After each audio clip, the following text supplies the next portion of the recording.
For more on just how we got here and where this could all be going, we're speaking to Professor Lucille Blumberg from the National Institute for Communicable Diseases. Professor, thank you for being with us.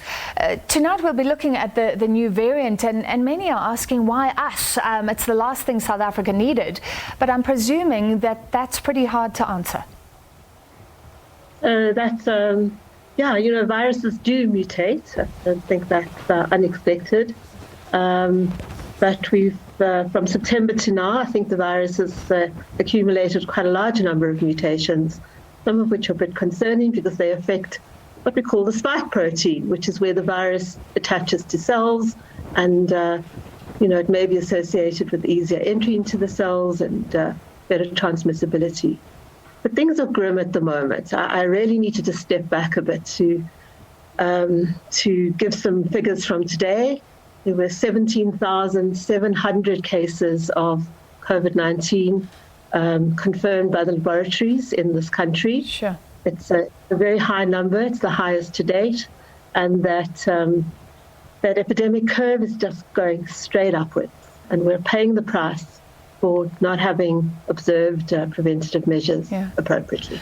Well, that's what I wanted to ask. When you started seeing the numbers jumping, that's an incredible record that you've just spoken about. And it seems to have run very quickly. Did you start thinking this is about the new variant or us, how we behave as South Africans? So I think it's a combination. I think there have been, towards December, I think people let down their guard. I guess people are tired of COVID preventions. And there have been a number of super spreading events. These relate to big parties, gatherings, religious gatherings, sometimes even family gatherings, where large numbers of people come together in relatively confined spaces. A number of them are infected with COVID-19. Some don't even know because you get people who are asymptomatic but can transmit the virus. And then you just get the perfect recipe for large numbers of people being infected. So it's really about not observing the tools that we have to reduce transmission. And it's really everyone's responsibility to do so. Well, do you welcome the fact that it is now illegal not to wear a mask in public? Absolutely do. Masking is not always comfortable, but it really is very effective if the masks are worn properly. I think what people don't realize is the virus is in the nose, back of the nose, back of the throat. And so if you wear a mask properly, you will reduce the transmission when you speak or cough or shout or swear or sing, and you will reduce inhaling it. So, it's kind of common sense, but people persist in wearing their masks under their noses, around the chins, and, just don't understand why it has to be worn properly if we want these things to reduce transmission. Yeah. And I think with these numbers around and hospitals really just reeling at capacity, healthcare workers on their knees, exhausted, everybody has to take responsibility. It's late, but it has to be done. Yeah. And Professor, I'd just like you to confirm that number again. So we're topping 17,000. If I recall correctly, in the first wave, we didn't top 13,000 or 14,000. No, we're now above 17,000. Just confirm that number again. So this is a record number. The numbers will be posted on our website, NICD website. They're not already there. And it's really very, very concerning. The hospital capacities the hospitals are overwhelmed. So it's not just about numbers of cases. Many of whom will have mild illness, will get better, but it's a numbers game. You'll have more patients who are at risk for severe illness, more patients needing to be admitted to hospitals. In many cities now, you will have to go far to find a hospital bed with adequate oxygen. Yeah. Things are really grim. And I mean, some saying the situation on the ground, like you say, are not even reflected in the numbers because there's such a high percentage of people who do the test, who test positive, and many just don't know. Professor, I remember some of the predictions that the second wave wouldn't be that bad because so many South Africans had already developed immunity, already contracted COVID-19. Discovery, for example, said 1 in 3 adults. Does it just go to show that we really don't know much about COVID-19? It's just spread around the world so quickly, and we're learning. And I mean, were you surprised at the second wave, at how it's run its incredible course? So I think, we do know quite a lot. I think we've learned a lot in the last 11, 12 months, but there's still things we're learning. In terms of immunity, we don't really know how long the immunity will protect you from your first infection. We are certainly seeing reinfections now. Is this related to the new variant? I think that's still being investigated. And, I think with coronaviruses, immunity is not always protective. But yeah, things are very, very serious. What is the timeline you're looking at? If you look at the Eastern Cape, that's where most of the deaths are happening right now, and really grim reporting there.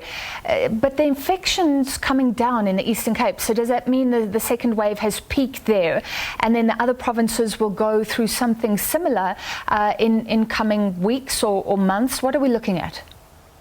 So I think that you're absolutely correct. The numbers are starting to drop with regards to new cases.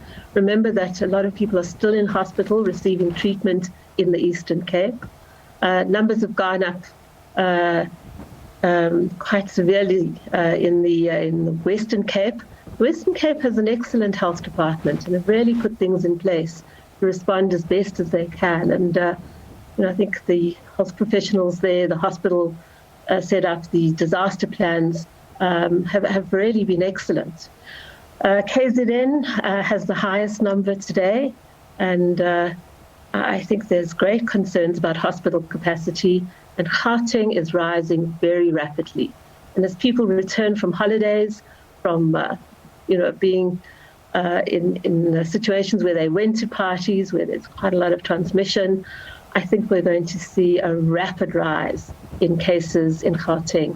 Already, many are full. Ambulances are driving around looking for beds. This is the reality. This is the grim reality. So I think Gauteng is next. We're in for a tough time.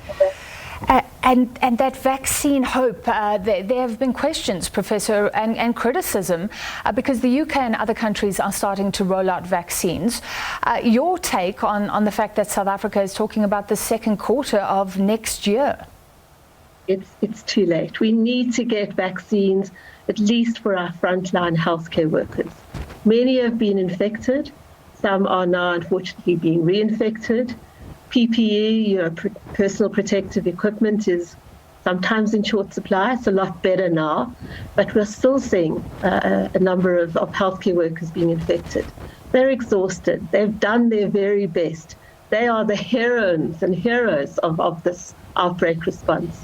We need to vaccinate them and protect them, and we cannot wait, and we should not be waiting.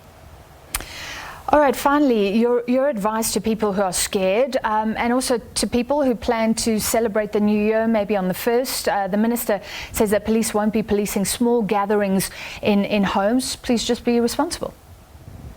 Be responsible. Distance, 2 meters. Have your gathering, and it shouldn't be a big one, outside. There's a lot of transmission in family gatherings. People think, I know this person, I trust them, they look fine to me. So they have these rather close gatherings with family members. So have it outside, distance, 2 meters. Put your mask on. Obviously can't eat with a mask, but keep it small. I think this is the time we really need to lock down. Everybody needs to be responsible. And if you've got comorbidities, if you're hypertensive, diabetic, or you're obese, you really are at risk for severe COVID. And treatment is tough, and you may not see the new year. So let's be responsible, please. All right, thank you so much for your time. That was Professor Lucille Blumberg from the National Institute for Communicable Diseases. And you can see that breaking news there. She's confirmed that well over 17,000 new cases have been reported in the last 24 hours. Now, that is thousands more than the peak at the first wave. So we continue to break those records. And as many saying, it's not even a real picture because not everybody can be tested currently. So just incredible confirmation of the grim picture right now.